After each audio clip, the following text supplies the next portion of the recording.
Proyek pemerintah akan betonisasi Jalan Babakan Lebak, Kecamatan Dramaga tidak terlihat para pekerja di lokasi jalan. Padahal spanduk terbentang di atas jalan akan adanya penutupan jalan terhitung tanggal 17 hingga 31 Oktober 2024. Jalan tersebut masih banyak dilintasi oleh pengguna jalan maupun anak sekolah. Penutupan jalan selama 2 minggu ini akan mengganggu aktivitas warga masyarakat para pengguna jalan. Seperti anak sekolah, trayek angkot kampus dalam, bahkan warga sekitar harus memutar arah melalui Kelurahan Balumbang Jaya, Kota Bogor. Tidak adanya kegiatan pelaksanaan pengerjaan betonisasi jalan oleh pihak ketiga akan menutup Jalan Babakan Lebak. Betonisasi jalan tersebut berimbas terhadap sekolah yang terdampak banjir saat musim hujan tiba. Pasalnya pengerjaan tidak dibarengi dengan drainase. Seyogianya tidak, gitu. Kalau mengganggu kan sangat lama Pak, 2 minggu.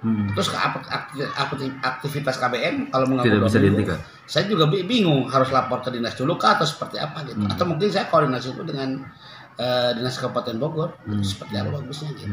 Sebaiknya pemborong mengerjakannya sesuai dengan aspek-aspek pembangunan yang selayaknya ya, ketebalannya, mungkin juga dari sisi kualitasnya supaya nanti itu bisa digunakan untuk agak jangka waktu panjang. Dan itu mungkin salah satu yang mempengaruhi mengapa Dramaga itu termasuk depannya kumuh karena jalannya jelek.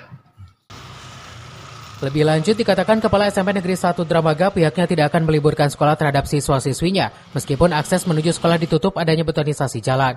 Seharusnya pihak ketiga berkoordinasi secara matang dan membuat jalan sementara yang dapat dilintasi oleh siswa-siswi. Dari Dramaga, Kabupaten Bogor, Iman Abdurrahman melaporkan.